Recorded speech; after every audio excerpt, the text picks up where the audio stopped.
Okay, so we may possibly have a predator around. 3 nights in a row, round about when the rabbit was captured. That gate up there was found open twice. This gate was found open once. Now, it could have been a trespasser, probably not the wind, because this gate never pops open with the wind, and the other gate Dad had just fixed. So that would be a larger predator, potentially. Could be a bear, could be a coyote, something like that. My rabbits, I've lost 4 litters in a row. I thought it was just the new moms. This one savaged her litter. Naughty rabbit. Sometimes they'll kill them by not pulling enough hair or not taking care enough when they're just new. This rabbit is on her second try. I only give them 2. She just didn't take care of them. And then this rabbit is the concerning one that happened last night.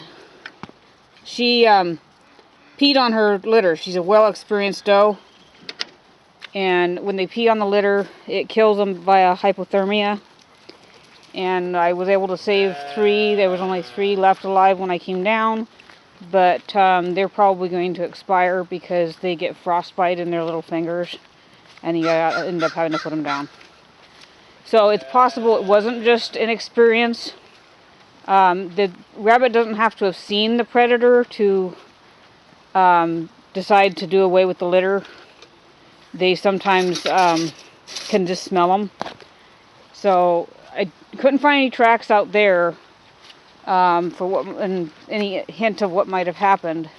And then back here this morning, again indicating a possible larger predator, we have this defunct wheelbarrow with 1 handle, and we put that in front of the chicken house door, just kind of as a dissuasion in case a bear wanted to rip open the door, because as you can see, it's been patched many times. We need a new door. Anyway, it was knocked over, so it's possible that it was knocked over by a larger predator. Even a raccoon jumping on the edge of it could have knocked it over. But it doesn't usually fall over by itself. So, what are we doing? There's nothing to be done about the dead animals. The litter's done. I did find a partial track out here that the dogs have just stomped.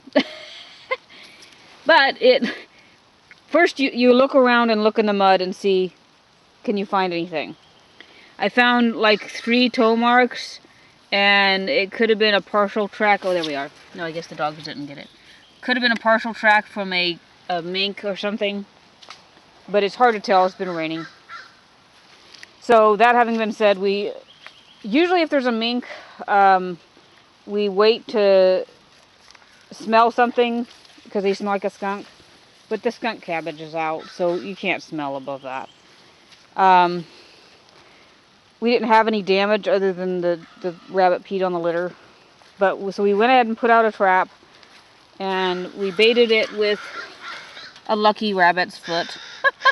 This is why if an animal expires or something, I'll put dead animals like quail or rabbit feet, whatever, in the freezer, so then I have bait. So I've got automatic bait. So we went ahead and set a trap right next to where the partial print was, hoping that that's not what it is. But sometimes you can catch them if you set out the trap right away. And then we went and did a perimeter check here and make sure everything is kosher back here. This is close to where the track was. This does not have a perimeter fence back here. I intend eventually to amend that, but Dad says if I put up 1 more gate, he's going to scream. But still, it's on my to-do list. Anyway, there was some damage to this door here. Just time getting away from us. We got a little bit of rot here, and that's been pulled away. And then there's some damage here that could be the rabbit. So I just went ahead and tied on to that until I can replace the door. That way, because a mink could actually have fit through that. Now a mink can't. I can barely get a finger through. Mink can fit through an 1.5 inch hole. And then Mama over here has babies. She only has 3, but she hadn't pulled a lot of hair. So whenever you're homesteading and stuff like this happens, because she hadn't pulled a lot of hair, I went ahead and I save hair from failed litters. So that if somebody needs it, then I'll add extra. But if something happens when you're homesteading, try to do better, okay? Try to be more vigilant. Try to look after things more closely, because you won't be sorry. Procrastination is not good. So we're doing what we can in case it was something like that. Otherwise, we're just going to keep plugging along. All March was a horrible month. We lost multiple litters. And as we've said, things just keep going wrong into April. So we're joking and saying March is continuing into April. March was the worst homesteading month we've ever had, ever. Completely unrelated matters.